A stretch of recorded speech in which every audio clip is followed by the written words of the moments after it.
ನಾವೇನು ಹುಡ್ತಾ ಏನೋ ತಂದಿರೋದಿಲ್ಲ, ಹೋಗ್ತೇನೆ ತಗೊಂಡೋಗೋದಿಲ್ಲ. ಬಟ್ ಭಾಗ್ಯ ಜೊತೆ ಬರ್ತೀವಿ, ಪಾಪ ಪುಣ್ಯದ ಮೂಟೆನ ಹೊತ್ಕೊಂಡು ಹೋಗ್ತೀವಿ. ಹಾಗಾಗಿ ನಾವು ಪುಣ್ಯದ ಮೂಟೆ ಹೊತ್ಕೊಂಡು ಹೋಗೋದು ಹೆಂಗೆ ಅನ್ನೋದನ್ನ ನಾವು ಇಸ್ಕಾನ್ ಹೋದ್ಮೇಲೆ ಕಲ್ತ್ಕೊಂಡು, ಹಾಗಾಗಿ ಒಂದು ಜನಸೇವೆ ಮುಖಾಂತರವಾಗಿ ಭಗವಂತ ಸೇವೆ ಮಾಡಿಕೊಂಡು ಈ ಒಂದು ಸಂಸ್ಥೆನ ಸ್ಥಾಪನೆ ಮಾಡಿದ್ದೀವಿ.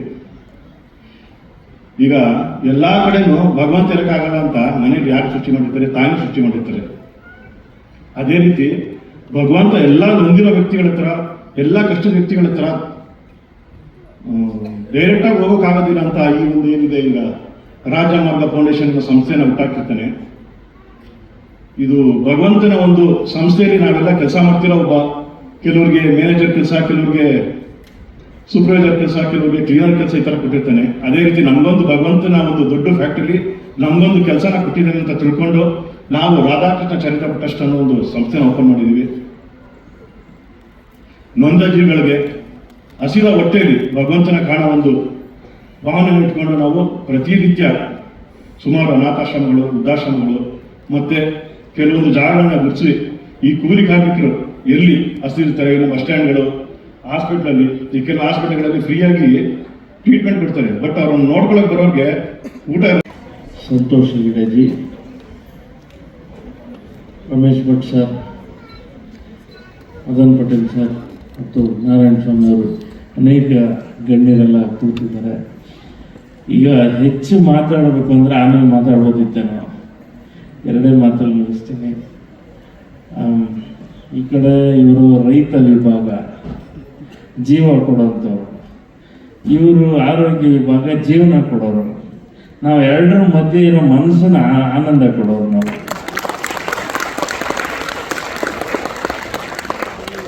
ಯಾರು ಗ್ರೇಟು ಅಂದರೆ ಡೆಫಿನೆಟ್ ಆಗಿ ಇವರೇ ಗ್ರೇಟು ನನಗಿಂತ.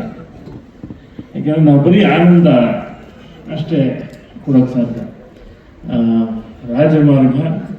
ರಾಜಮಾರ್ಗ ಇಡೀ ತಂಡ ನನಗೆ ನಿನ್ನೆ ಬಂದು ಹೇಳಿದ್ರು ಕಾರ್ಯಕ್ರಮಕ್ಕೆ ಬರ್ಬೇಕು ಸರ್ ಅತಿಥಿಗಳಾಗಿ ಅಂತ. ನಿನ್ನೆ ಬಂದು ಇನ್ವಿಟೇಷನ್ ಜೊತೆ ಒಂದು ಲವ್ ಲೆಟರ್ ಕೊಟ್ಟರು.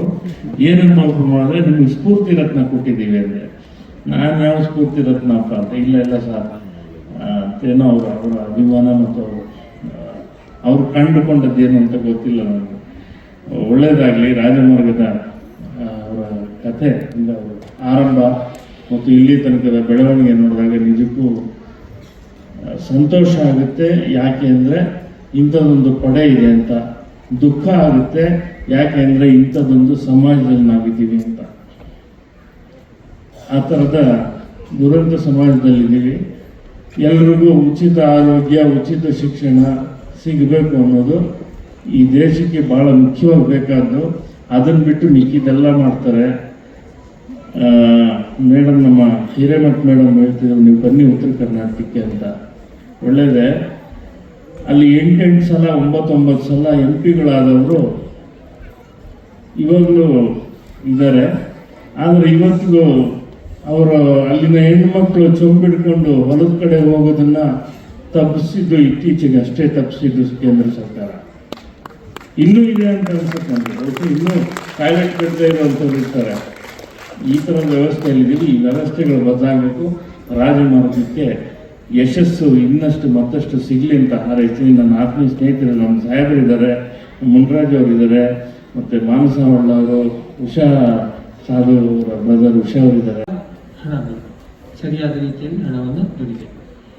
ಇವತ್ತಿನವರೆಗೂ ಏನಾಗಿದೆ, ರೈತ ಅಂದರೆ ಅನ್ನದಾತ ಅಂತೆಲ್ಲ ಹೇಳಿ ಕತೆ ಹೇಳಿ ಅವನ ಎಬ್ಬಿಸಿ ಕೂರಿಸಿ, ಆದರೆ ಅವನ ಆರ್ಥಿಕ ಮಟ್ಟ ಏರಲಿಲ್ಲ ಅಂದರೆ ಅವನ ಪರಿಸ್ಥಿತಿ ಶೋಚನೀಯವಾಗಿರುತ್ತೆ. ಈ ಹಿನ್ನೆಲೆಯಲ್ಲಿ ನಾವು ಸ್ಪಷ್ಟವಾಗಿ 5 ವರ್ಷದ ಹಿಂದೆ ಶ್ರಮಜೀವಿ ಟೆಲಿವಿಷನ್ ಪ್ರೈವೇಟ್ ಲಿಮಿಟೆಡ್ ಕಂಪ್ನಿಯನ್ನು ಶುರು ಮಾಡಿಕೊಂಡು OTT ಎಲ್ಲಿ ಕಾರ್ಯಕ್ರಮ ಪ್ರಸಾರ ಶುರು ಮಾಡಿದ್ವಿ. ನಮ್ಮ ಒಂದೇ ಒಂದು ಗುರಿ ಏನಂದರೆ ರೈತ ವೈಜ್ಞಾನಿಕವಾಗಿ ಕೃಷಿಯನ್ನು ಮಾಡಿ, ಈಗ ಭಾಳಷ್ಟು ನೀವು ಕೇಳಿರ್ತೀರಿ, ಅದು ಇದು ಸಾಂಪ್ರದಾಯಿಕ ಕೃಷಿ, ಅದು ಯಾವುದು ಗಿಟ್ಟೋದಿಲ್ಲ. ಅಲ್ಟಿಮೇಟ್ಲಿ ನಿಯತ್ತಿಂದ ಹಣ ದುಡಿದ್ರೆ ಮಾತ್ರ ಒಂದು ಸಮಾಜದಲ್ಲಿ ಗೌರವ ಪಡಿತಾನೆ, ಮಕ್ಕಳು ಮನೆಯೋ ಅಥವಾ ಕುಟುಂಬನೋ ಸಮಾಜನೋ ಒಳ್ಳೆಯದಾಗತ್ತೆ. ಈ ಗುರಿಯನ್ನು ಇಟ್ಟುಕೊಂಡು ನಾವು ನಿರ್ದಿಷ್ಟವಾಗಿ ಕೆಲಸ ಮಾಡ್ತಾ ಇದ್ವಿ. ಲಕ್ಷಾಂತರ ಸಂಖ್ಯೆಯ ಬಹುಶಃ ನಮ್ಮ ಈ ಒಟ್ಟಾರೆ ಕೃಷಿ ಸಂವಹನ ಕ್ಷೇತ್ರದಲ್ಲಿ ನಮ್ಮದನ್ನು ನಾವು ಪ್ರತ್ಯೇಕವಾಗಿ ಗುರುತಿಸ್ಕೊಂಡಿದ್ದೀವಿ. ಅದಕ್ಕೆ ಫಲ ಕೂಡ ಸಿಗ್ತಾ ಇದೆ. ತುಂಬ ಅದರ ಅಗತ್ಯ ಇದೆ. ನಾನು ಒಂದೇ ಹೇಳೋದಿಷ್ಟೇ, ವೈಜ್ಞಾನಿಕವಾಗಿ ಕೃಷಿ ಮಾಡಿದ್ರೆ ಈಗ ಎಲ್ಲ ಕ್ಷೇತ್ರಗಳು ಕಾಲು ತುಳಿಯುವಷ್ಟು ಕಾಂಪಿಟೇಷನ್ ಬಂದಿದೆ. ಈಗೀಗ ಇಂಜಿನಿಯರಿಂಗು ಎಲ್ಲ ಕ್ಷೇತ್ರದಲ್ಲೂ ಏನು ಮಾಡಲಿ ನಾನು ನಿಯತ್ತಿಂದ ಬದುಕದಕ್ಕೆ ಹೇಳುವಂಥ ಸಾಕಷ್ಟು ಪರಿಸ್ಥಿತಿ ನಿರ್ಮಾಣ ಆಗಿದೆ. ಬಹುತೇಕ ಜನರಿಗೆ ಕೊನೆ ಪಕ್ಷ ನಮ್ಮ ಜನರೇಷನ್ ಹಿನ್ನೆಲೆ ಕೃಷಿನೇ ಇದೆ. ನಮ್ಮ ಮುಂದಿನ ಜನರೇಷನ್ ಮತ್ತು ಸಿಟಿ ಬೇಸ್ಡ್ ಆದರೂ ಕೂಡ ಎಲ್ಲರಿಗೂ ಕೃಷಿ ಕ್ಷೇತ್ರದಲ್ಲಿ, ಗ್ರಾಮೀಣ ಕ್ಷೇತ್ರದಲ್ಲಿ ಬಂಗಾರದಂಥ ಅವಕಾಶ ಇದೆ.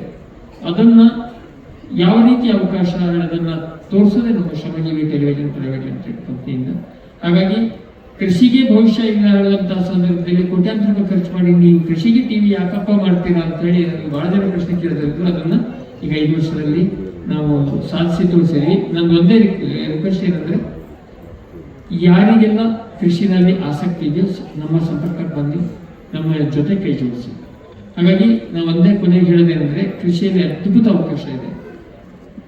ಹಾಗಾಗಿ ಯಾರಿಗೆಲ್ಲ ಆಸಕ್ತಿ ಇದೆ ಖಂಡಿತವಾಗಿ ವಾಪಸ್ ಊರಿಗೆ ಮರಳಿ ಗೌರವಯುತವಾದ ಮತ್ತೆ ಈ ಸಿಟಿನಲ್ಲಿ ಇರುವಂತಹ ಕಿಂತ ಅತ್ಯುತ್ತಮ ಜೀವನ ಅವಕಾಶ ಕೃಷಿಯಲ್ಲಿ ಮತ್ತು ಗ್ರಾಮೀಣ ಪ್ರದೇಶದಲ್ಲಿ ಇದೆ ಅಂತ ನಾನು ಹೇಳ್ತಾ, ರಾಜಮಾರ್ಗ ಫೌಂಡೇಶನ್ ನನಗೆ ಇತ್ತೀಚೆಗೆ ಪರಿಚಯ ಆಯಿತು ದಿವ್ಯಾ ಅಲ್ಲೂರ್ ಅವರ ಮುಖಾಂತರ.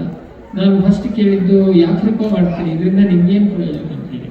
ಈಗ ಬಂದಾಗ ಗೊತ್ತಾಯಿತು ಇವರ ಸಾರ್ಥಕ ಸೇವೆ. ಹಾಗಾಗಿ ನಾವು ಕೂಡ ನಾನು ಒಂದು ಹೇಳ್ತೀನಿ, ಇಡೀ ಕರ್ನಾಟಕದ ಗ್ರಾಮೀಣ ಪ್ರದೇಶ ಕೃಷಿ ಕ್ಷೇತ್ರ ನಮಗೆ ಸಂಪೂರ್ಣ ನಮ್ಮ ಸಂಪರ್ಕದಲ್ಲಿ ಲಕ್ಷಾಂತರ ಜನ ರೈತರು ನಮ್ಮ ಸಂಪರ್ಕದಲ್ಲಿದ್ದಾರೆ.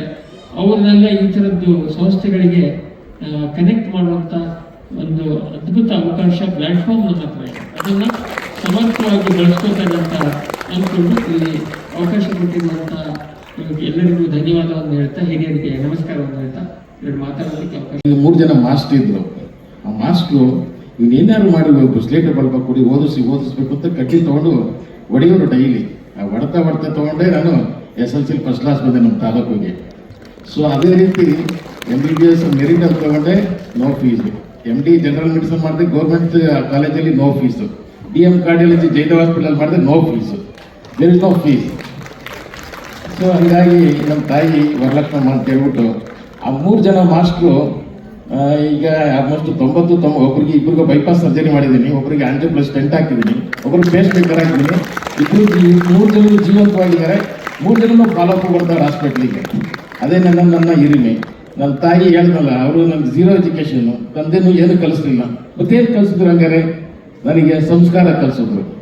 ಅದೇ ನನಗೆ ಇವತ್ತು ನಾನು ಮುಂದೆ ನಿಲ್ಲಿಸಿರೋದಕ್ಕೆ. ಅದಕ್ಕೆ 2013 ಏನಾಯಿತು ಅಂತ ಹೇಳಿದ್ರೆ, ಹಾಸ್ಪಿಟ್ಲಲ್ಲಿ ನಾನು OPD ನಲ್ಲಿದ್ದೆ ಜಯದೇವದಲ್ಲಿ. ಈಗ ಮದುವೆಯಾಗಿ 6 ತಿಂಗಳಾಗಿತ್ತು. ಇಬ್ಬರು ಗಂಡ ಹೆಂಡತಿ ಸುತ್ತಾಕೊಂಡು ನಾನು ಹಾಸ್ಪಿಟ್ಲಿಗೆ ಕೊಡ್ತಾರೆ. ಅವತ್ತು ನಾನು OPD ಡ್ಯೂಟಿ ಇದ್ದೆ. ಅವಾಗ ರೆಕಾರ್ಡ್ಸ್ ಎಲ್ಲ ನೋಡ್ತಾ ಇದ್ದಾಗ ಹಸ್ಬೆಂಡ್ಗೆ 6 ತಿಂಗಳಾಗಿತ್ತು ಮದುವೆಯಾಗಿ, ಹಾರ್ಟ್ ಅಟ್ಯಾಕ್ ಆಗಿರುತ್ತೆ. ಅವನ್ನೆಲ್ಲ ಕಾರ್ಪೊರೇಟ್ ಹಾಸ್ಪಿಟ್ಲಿಗೆ ಹೋಗಿರ್ತಾರೆ. ಅವ್ರಿಗೇನು ಟ್ರೀಟ್ಮೆಂಟ್ ಸಿಗೋದಿಲ್ಲ. ಯಾಕೆ ಟ್ರೀಟ್ಮೆಂಟ್ ಮಾಡಿಲ್ಲ? ಎಲ್ಲ ಕಡೆನೂ ಹೋಗಿರ್ತೆ. ನಿಮಗೆ 3 ಲಕ್ಷ 4 ಲಕ್ಷ 5 ಲಕ್ಷ ಆಗುತ್ತೆ ಅಂತ ಕೇಳ್ತಾರೆ. ಅವ್ನು ರೆಕಾರ್ಡ್ಸ್ ನೋಡ್ತಾ ಅವ್ನಿಗೆ ಏನಾಗುತ್ತೆ, HIV ಪಾಸಿಟಿವ್ ಇರುತ್ತೆ. ಆಗ HIV ಪಾಸಿಟಿವ್ ಅಂತ ಹೇಳಿದ್ರೆ ಅದನ್ನ ನಾನು ದೊಡ್ಡ ಪಾಪ ಶೀಸ್ ಎಮೋಷನಲ್. 6 ತಿಂಗಳಾಗಿ ಮದುವೆ ಆಗಿದೆ, ಏನು ಮಾಡಬೇಕು ನನ್ನ ಗಂಡ ನಾನು ಒಟ್ಟಲ್ಲಿ ಬದುಸ್ಕೋಬೇಕು ಅಂತ ಹೇಳ್ತಾರೆ. ಒಂಥರ ಸತಿ ಸಾವಿತ್ರಿ ಥರ ಅದನ್ನ ಚಾಲೆಂಜಿಂಗ್ ಆಗಿ ತಗೊಂಡು ಅವನಿಗೆ ಅವಾಗ ಒಂದು ಬ್ಲಾಕ್ ಆಗಿರುತ್ತೆ ಕರೋನಾ ಟೈಮಲ್ಲಿ. ಅದಕ್ಕೆ ಆಂಜಿಯೋಪ್ಲಾಸ್ಟಿ ಮಾಡ್ತೀನಿ. ಆಂಜಿಯೋಪ್ಲಾಸ್ಟಿ ಮಾಡಿದಾಗ ಇವತ್ತು ಅವರು ಫಾಲೋಅಪ್ ಬರ್ತದೆ. 15 ವರ್ಷ ಆಗಿದೆ. ಇಬ್ಬರು ಗಂಡ ಹೆಂಡತಿ ಅನ್ಯೋನ್ಯವಾಗಿದ್ದಾರೆ. ಅವ್ರ ಮಗನೂ ಇದ್ದಾರೆ, ಮಗಳು ಇದ್ದಾರೆ, ಇಬ್ಬರು ನೆಗೆಟಿವ್ ಇದ್ದಾರೆ. ಸೊ ಅದು ನನಗೆ ಒಂದು ಫಸ್ಟ್ ಕೇಸ್ ಆಯಿತು. ಅದನ್ನ ಮಾಡ್ತಾ ನನಗೇನಾಗಿತ್ತು, ನನ್ನ ಹೆಸರಲ್ಲೇ HIV ಕೇಸಸ್ಸಲ್ಲೇ ರೆಫರ್ ಆಗಿ ಶುರುವಾಯಿತು. ತಮಿಳುನಾಡು ಆಗಲಿ, ಆಂಧ್ರ ಪ್ರದೇಶ ಆಗಲಿ, ವೆಸ್ಟ್ ಬೆಂಗಾಲ್ ಆಗಲಿ, ಆಲ್ ಓವರ್ ಇಂಡಿಯಾದಿಂದ ಎನಿ ಹಾರ್ಟ್ ಅಟ್ಯಾಕ್ ಪೇಷಂಟ್ ನಮ್ಮ ಹತ್ರ ಬರ್ತಾರೆ. ಆಂಜಿಯೋಪ್ಲಾಸ್ಟಿ ಮಾಡ್ತೀವಿ, ಆಂಜಿಯೋಗ್ರಾಮ್ ಮಾಡ್ತೀವಿ, ಫ್ರೀ ಟ್ರೀಟ್ಮೆಂಟ್ ಕೊಡ್ತೀವಿ ಅವರಿಗೆ. ಉತ್ಸಾಹ ಬರ್ಬೋದು ಅಂತ ನಾನು ತಿಳ್ಕೊಂಡಿದ್ದೇನೆ. ಇವತ್ತು ಪ್ರಶಸ್ತಿ ಪಡೆದವರಿಗೆ ಅವರು ಖಂಡಿತವಾಗಿ ಅವ್ರ ಮನಸ್ಸಲ್ಲಿ ನಾನು ಇನ್ನೂ ಒಳ್ಳೆಯ ಕೆಲಸ ಮಾಡಿದರೆ ಇಂಥ ಸಂಸ್ಥೆಗಳು ನನಗೆ ಹೆಚ್ಚಿನ ಪ್ರಶಸ್ತಿ ಕೊಡ್ಬೋದು ಅನ್ನೋ ಹಿನ್ನೆಲೆಯಲ್ಲಿ ಆ ಸಾಮಾಜಿಕ ಕೆಲಸಗಳನ್ನು ಮಾಡ್ತಾ ಇರ್ಬೋದು. ಅದೇ ರೀತಿ ಇಲ್ಲಿ ಈ ಕಾರ್ಯಕ್ರಮವನ್ನು ವೀಕ್ಷಿಸಿದವರಲ್ಲೂ ಕೂಡ ಹೆಚ್ಚಿನ ತುರುಪು ಬರ್ಬೋದು. ನಾವು ಒಳ್ಳೆಯ ಕೆಲಸ ಮಾಡಿದರೆ ಸಮಾಜದಲ್ಲಿ ನಮಗೂ ಪ್ರಶಸ್ತಿ ಸಿಗ್ಬೋದು ಅನ್ನೋ ಒಂದು ಮಾತು ಬರ್ಬೋದು. ಈ ಹಿನ್ನೆಲೆಯಲ್ಲಿ ಸಮಾಜದಲ್ಲಿ ಶಾಂತಿ ಸೌಹಾರ್ದ ಜಾಸ್ತಿ ಆಗ್ಬೋದು ಅನ್ನೋದು ನನ್ನ ಅನಿಸಿಕೆ. ಬಂಧುಗಳೇ, ನಾನು ಹಲವಾರು ಹುದ್ದೆಯಲ್ಲಿ ಕೆಲಸ ಮಾಡಿದಂಥ ವ್ಯಕ್ತಿ. ಆದರೆ ಕರ್ನಾಟಕ ಲೋಕಾಯುಕ್ತಕ್ಕೆ ಬಂದ ನಂತರ ಭಾಳಷ್ಟು ಅನ್ಯಾಯವನ್ನು ಕಂಡೆ. ಅದರ ಹಿನ್ನೆಲೆಯಲ್ಲಿ ನನಗೆ ಅನಿಸಿದ್ದು ಅಷ್ಟರವರೆಗೆ ನಾನೊಬ್ಬ ಕೂಪಮಂಡುಕನಾಗಿದ್ದೆ ಅಂತ. ಲೋಕಾಯುಕ್ತದ 5 ವರ್ಷದ ಅನುಭವದಲ್ಲಿ ನಾನು ಕಂಡಂಥ ಅನ್ಯಾಯ ನೀವ್ಯಾರು ನೋಡಿರಲಿಕ್ಕಿಲ್ಲ. ಬಹಳಷ್ಟು ಅನ್ಯಾಯವನ್ನು ಕಂಡು ಈ ದುರಾಸೆಯ ಒಂದು ಉದಾಹರಣೆಯನ್ನು ನಾನು ನಿಮ್ಮ ಮುಂದೆ ಇಡಬಯಸ್ತೇನೆ. 2008ರಲ್ಲಿ ಕೊಪ್ಪಳಿಂದ ಒಬ್ಬರು ವ್ಯಕ್ತಿ ಬರ್ತಾರೆ. ಏನಪ್ಪ ಸಮಸ್ಯೆ ಅಂತ ಕೇಳಿದೆ. ಸ್ವಾಮಿ, ನನ್ನ ಹೆಂಡತಿ ಹೆಣ್ಮಗಳನ್ನು ಹಡೆದಿದ್ದಾಳೆ, ಅದರಲ್ಲಿ ಏನು ತಪ್ಪಪ್ಪ ಅಂತ ಕೇಳಿದೆ. ಇಲ್ಲ ಸರ್, ಕರ್ನಾಟಕ ಸರ್ಕಾರದ ಒಂದು ಯೋಜನೆ ಇದೆ, ಅದರ ಪ್ರಕಾರ ಬಡ ಕುಟುಂಬಕ್ಕೆ ಹುಟ್ಟಿದಂಥ ಹೆಣ್ಣು ಮಕ್ಕಳಿಗೆ ಅದು ಸರ್ಕಾರಿ ಆಸ್ಪತ್ರೆಯಲ್ಲಿ ಹುಟ್ಟಿದ್ರೆ ಅವರಿಗೆ ಸರ್ಕಾರ ಕೆಲವು ವರ್ಷಗಳವರೆಗೆ ಅನುದಾನ ಕೊಡ್ತಾರೆ. ನಾನು ಬಡವ, ನನ್ನ ಮಗಳು ಹೆಣ್ಣು ಹುಟ್ಟಿದವಳ ಮಗಳು ಹೆಣ್ಮಗಳು, ನನಗೆ ಸರ್ಕಾರ ಅದು ಆ ಅನುದಾನವನ್ನು ನನ್ನ ಮಗಳಿಗೆ ಕೊಡ್ತಾ ಇಲ್ಲ ಅಂತ ಕಂಪ್ಲೇಂಟ್ ಮಾಡಿದರು. ಅದನ್ನು ವಿಚಾರಣೆ ಮಾಡೋಕ್ಕೆ ಅಂತ ಒಬ್ಬ ಅಧಿಕಾರಿಯನ್ನು ಕೊಪ್ಪಳಿಗೆ ಕಳಿಸಿದೆ. ಆತ ಕೊಟ್ಟ ವರದಿ ಪ್ರಕಾರ ಈತನ ಪತ್ನಿ ಮತ್ತು ಗರ್ಭಿಣಿ ಪತ್ನಿ ಮತ್ತು ಇನ್ನೊಬ್ಬಳು ಹೆಂಗಸು ಗರ್ಭಿಣಿ ಎಲ್ಲ 7 ಕಿಲೋಮೀಟರ್ ನಡ್ಕೊಂಡು ಜಿಲ್ಲಾ ಆಸ್ಪತ್ರೆಗೆ ಹೇಗೆ ಬರ್ತಾರೆ. ಯಾಕೆಂದರೆ ಆ ಯೋಜನೆ ಪ್ರಕಾರ ಸರ್ಕಾರಿ ಆಸ್ಪತ್ರೆಯಲ್ಲಿ ಹುಟ್ಟಿದರೆ ಮಾತ್ರ ಆ ಮಗುವಿಗೆ ಅನುದಾನ ಸಿಗ್ತದೆ ಅಂತ ಇತ್ತು. ಇಲ್ಲಿ ಸರ್ಕಾರಿ ಆಸ್ಪತ್ರೆಗೆ ಬಂದಾಗ ಸಿಬ್ಬಂದಿ ಕಾಸು ಕೇಳ್ತಾರೆ, ಹಾಸಿಗೆ ಕೊಡುವ ಮೊದಲು. ಇವರಲ್ಲಿ ಇದ್ದ ಕಾಸನ್ನು ಕೊಡ್ತಾರೆ, ಇಲ್ಲ ಇದು ಸಾಲಲ್ಲ ಇಷ್ಟು ಬೇಕಂತಾರೆ, ಅದು ಕೊಡದೇ ಇಲ್ಲದೆ ಹಾಸಿಗೆ ಇಲ್ಲ ಅಂತಾರೆ. ವಿಧಿ ಇಲ್ಲದೆ ಜೊತೆ ಬಂದವಳನ್ನು ಊರಿಗೆ ಕಳಿಸ್ತಾರೆ, ಸ್ವಲ್ಪ ಹಣ ತಗೊಳ್ಬ ಅಂತ. ಆವಾಗ ಸಿಬ್ಬಂದಿ ಹೇಳ್ತಾರೆ, ಹಣ ಬರುವವರಿಗೆ ಇಲ್ಲಿ ಕೂತ್ಕೊಳ್ಬೇಡಿ, ಹೊರಗೆ ಕೂತ್ಕೊಳ್ಳಿ ಅಂತ. ವಿಧಿ ಇಲ್ಲದೆ ಆ ಗೇಟ್ ದಾಟಿ ಮಾರ್ಗ ದಾಟಿ ಬಸ್ ಸ್ಟಾಪಲ್ಲಿ ಕೂತಿರ್ತಾಳೆ. ಹಣ ಬರುವ ಮೊದಲು ಹೆರಿಗೆ ಬಸ್ ಸ್ಟಾಪಲ್ಲಿ ಆಗ್ತದೆ. ಎಂಥ ಸಮಾಜದಲ್ಲಿ ಇದ್ದೇವೆ ನಾವು. ಕೈ ತುಂಬ ಸಂಬಳ ಕೊಡ್ತಾ ಇದ್ದಾರೆ, ಜನರ ಸೇವೆ ಮಾಡೋಕ್ಕಾಗಿ ಕೆಲಸ ಕೊಡ್ತಾ ಇದ್ದಾರೆ, ಸಂಬಳ ಕೊಡ್ತಾ ಇದ್ದಾರೆ, ಪೆನ್ಷನ್ ಸಿಗ್ತಾ ಇದೆ. ಆದರೂ ಇಂಥ ವ್ಯಕ್ತಿಗಳನ್ನು ಕಂಡು ಕೂಡ ಅವರ ಪರಿಸ್ಥಿತಿ ಗೊತ್ತಿದ್ರೂ ಕೂಡ ಈ ರೀತಿ ಈ ದುರಾಸೆಯನ್ನು ತೋರಿಸ್ತಾ ಇದ್ದಾರೆ. ನಾನು ಕಾನೂನಿನಲ್ಲಿ ಒಂದು ಪ್ರಿನ್ಸಿಪಲ್ ಇದೆ, ವೈಕೇರಿಯಸ್ ಲಯಬಿಲಿಟಿ ಅಂತ.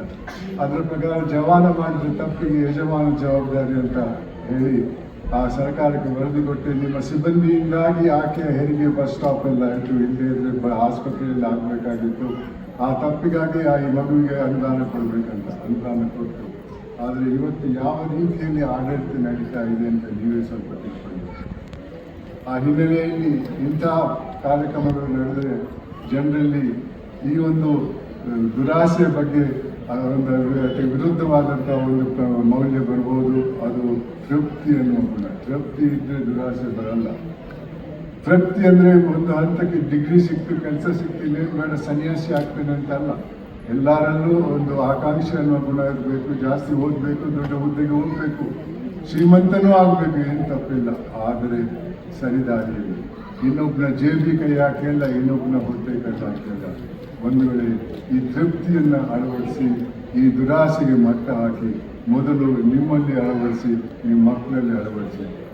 ನಾನು 3 ಮುಖ್ಯಮಂತ್ರಿಗಳು ವರದಿ ಕೊಟ್ಟವನು, 8 ಮಂತ್ರಿಗಳು ವರದಿ ಕೊಟ್ಟಿದ್ದೇನೆ, 150 ಅಧಿಕಾರಿಗಳು ವರದಿ ಕೊಟ್ಟಿದ್ದೇನೆ. ನನ್ನಲ್ಲಿ ಒಂದಿಷ್ಟು ನ್ಯೂನತೆ ಇದ್ದರೆ, ನನ್ನಲ್ಲಿ ಏನಾದರೂ ದುರಾಸೆ ಆಗಿದ್ದರೆ ಇಷ್ಟೊತ್ತಿಗೆ ನನ್ನ ಬಟ್ಟೆ ಬಿಚ್ಚಿ ಬೀದಿಯಲ್ಲಿ ಇಳಿತಾ ಇದ್ದರು. ನಾನು ನಿವೃತ್ತನಾಗಿ 10 ವರ್ಷ ಜಾಸ್ತಿ ಆಯಿತು.